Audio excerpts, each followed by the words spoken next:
Assalamualaikum warahmatullahi wabarakatuh. Kisah Nabi Muhammad, suri tauladan umat Islam. Ada banyak kisah yang bisa kita ketahui dari deretan-deretan kisah-kisah Islami. Yang paling penting untuk diceritakan adalah kisah Nabi Muhammad. Beliau adalah nabi terakhir dan menjadi teladan yang baik untuk seluruh umatnya. Salah satu sifat beliau yang bisa dicontoh yaitu orang yang terpercaya bahkan sebelum menjadi seorang nabi. Di antara keistimewaan Nabi Muhammad adalah penutup para nabi. Allah berfirman, Muhammad itu sekali-kali bukanlah bapak dari seorang laki-laki di antara kamu, tetapi dia adalah Rasulullah dan penutup para nabi-nabi. Dan adalah Allah mengetahui segala sesuatu. Quran Surat Al-Ahzab ayat 40. Kisah Nabi Muhammad. Nabi Muhammad lahir sekitar tahun 570 Masehi di Mekah, Arab Saudi. Ayahnya Abdullah wafat sebelum beliau lahir. Setelah ibunya yakni Siti Aminah juga wafat saat beliau berumur 6 tahun. Beliau kemudian dibesarkan oleh kakeknya dan kemudian pamannya. Meski besar sebagai anak yatim piatu, Nabi Muhammad dapat tumbuh dengan baik.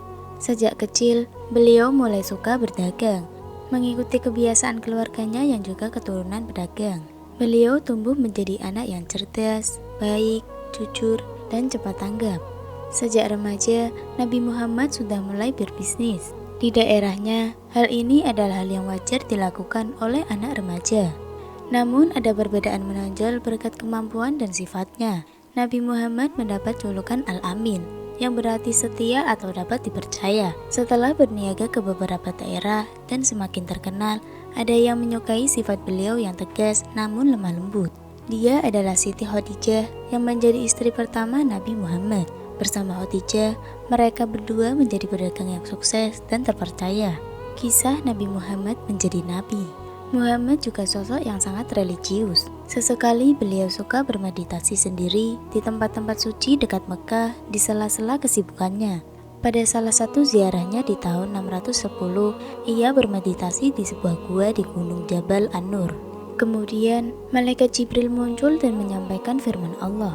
Bacalah dalam nama Tuhanmu yang menciptakan manusia dari gumpalan. Bacalah untuk Tuhanmu yang paling murah hati. Merasa belum mempercayai hal ini, beliau pun pulang dan menceritakannya kepada istrinya. Setelah berhasil melewati waktu untuk meyakinkan diri, akhirnya beliau yakin telah diutus oleh Allah sebagai Rasul dan juga Nabi yang terakhir. Dengan segera, Nabi Muhammad mulai mengumpulkan sedikit pengikut dan awalnya tidak mendapatkan perlawanan. Namun setelah mulai menggantikan patung berhala dengan Allah, banyak yang akhirnya menentangnya. Perlawanan terhadap Nabi Muhammad dan pengikutnya semakin meningkat hingga akhirnya terpaksa pindah dari Mekah ke Madinah, sebuah kota yang berjarak 260 mil pada tahun 622.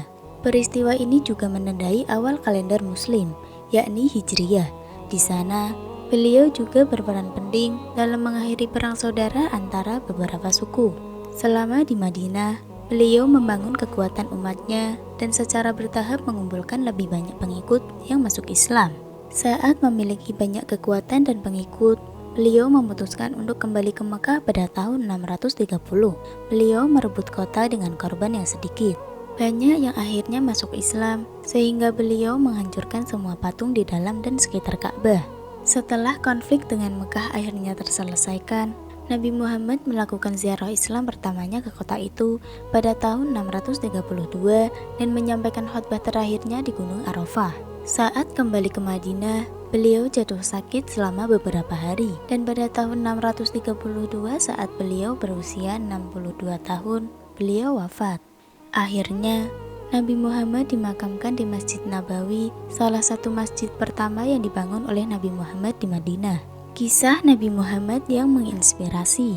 Dalam perjalanan hidupnya, ada banyak pelajaran yang dapat diambil sebagai pelajaran hidup bagi umat muslim. Beberapa di antaranya, yakni menekankan pentingnya mencari ilmu. Wahyu pertama dari Allah yang diberikan kepada Nabi Muhammad adalah perintah bagi umatnya untuk mencari ilmu melalui roh Iqra. Ketika beliau menerima wahyu pertamanya melalui malaikat Jibril, dia diminta untuk Iqra yang artinya membaca. Dengan heran, dia menjawab, "Saya tidak bisa membaca." Dia diminta membaca 2 kali lagi, tetapi dia menjawab lagi bahwa dia tidak bisa membaca.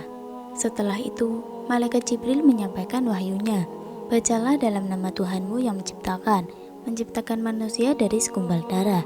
Baca, dan Tuhanmu Maha Dermawan yang mengajar dengan pena, mengajari manusia apa yang dia tidak tahu." Quran Surat Al-Alaq ayat 1-5.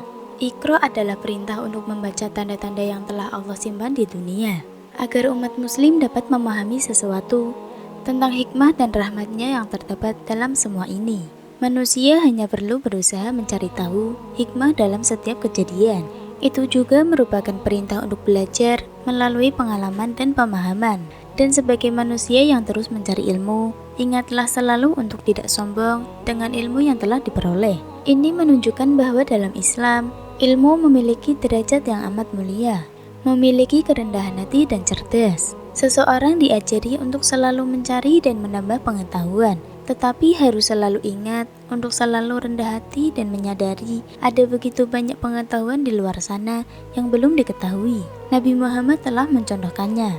Salah satunya saat melindungi kota Madinah dari serangan. Beliau telah mengumpulkan beberapa pandangan dari para sahabatnya untuk memutuskan strategi militer terbaik. Berbagai masukan didapati, dan akhirnya beliau memilih salah satu strategi meski bukan dari pendapatnya sendiri. Ini menunjukkan bagaimana Nabi Muhammad mempertahankan kerendahan hati dan intelektualnya, dan masih mendengarkan orang lain untuk membagikan ilmunya. Ini dapat menjadi pelajaran untuk selalu menunjukkan kerendahan hati dalam semua aspek kehidupan. Pemimpin yang bijaksana, baik dalam kehidupan pribadi, sebagai pemimpin, dalam kehidupan sosial, serta statusnya sebagai seorang nabi. Nabi Muhammad adalah sosok yang ideal. Dia mampu menempatkan sesuatu dalam tempatnya secara bijaksana. Ini juga yang membuat banyak orang memutuskan untuk masuk Islam, memiliki hati yang lembut. Dalam setiap kisah Nabi Muhammad, selalu diingatkan sebagaimana beliau memperlakukan orang-orang dengan hati yang lembut, penuh kasih sayang, perhatian, cinta, dan selalu tersenyum. Beliau pernah berkata, bahkan senyuman adalah sebuah amal. Dahulu kala, ada pemuda berusia 20-an yang benci pergi ke masjid. Dia hanya ingin pergi ketika ibunya memaksanya. Ketika dia pergi ke sana, yang dia lihat hanyalah wajah kebencian dan ketidakpuasan. Suatu hari, dia merasa tersesat dan sendirian, dan menemukan dirinya berada di depan masjid. Saat dia berdiri di luarnya, seorang laki-laki asal Suriah muncul, dan dia memiliki senyum melebar di wajahnya, dan dia tersenyum kepadanya dengan tulus. Saudara ini memiliki sinar di wajahnya. Pemuda itu tidak dapat memahami mengapa dia tersenyum kepadanya dan benar-benar menyapanya. Pemuda itu kemudian memiliki keinginan yang kuat untuk mencari pria tersebut, dan dia akhirnya menjadi muridnya dan belajar dasar-dasar Islam darinya. Senyuman itulah yang membawa pemuda yang bingung ini ke dalam Islam. Ini merupakan praktik sederhana dari apa yang dilakukan Nabi Muhammad saat memancarkan senyuman, memiliki tingkah laku yang santun. Melalui Nabi Muhammad, seseorang juga dapat mempelajari bagaimana caranya untuk berurusan dengan orang-orang dengan penuh rasa cinta dan memperlakukan orang yang dicintai dengan hormat dan menggunakan kata-kata yang baik. Tentunya ini tidak mudah untuk dilakukan, tetapi dapat dicapai jika bersungguh-sungguh melakukannya. Nabi Muhammad yang berdoa untuk segala sesuatu yang dapat dipikirkan, memberi inspirasi tentang bagaimana beliau berurusan dengan kaumnya dan orang lain. Dari Nabi Muhammad juga terdapat pelajaran bagaimana untuk mempertimbangkan situasi setiap orang dan menanganinya dengan kata-kata yang lembut dan tidak dengan kekerasan. Seperti sabda Rasul, orang yang tidak memiliki belas kasihan tidak akan menunjukkan belas kasihan. Hadis riwayat Muslim. Ada banyak pelajaran penting dari kisah Nabi Muhammad, Nabi terakhir. Semoga kita bisa mengikuti semua suri tauladan yang telah ditunjukkan oleh Rasul. Demikian kisah yang dapat saya sampaikan. Mohon maaf apabila ada pengucapan kata yang kurang jelas. Wassalamualaikum warahmatullahi wabarakatuh.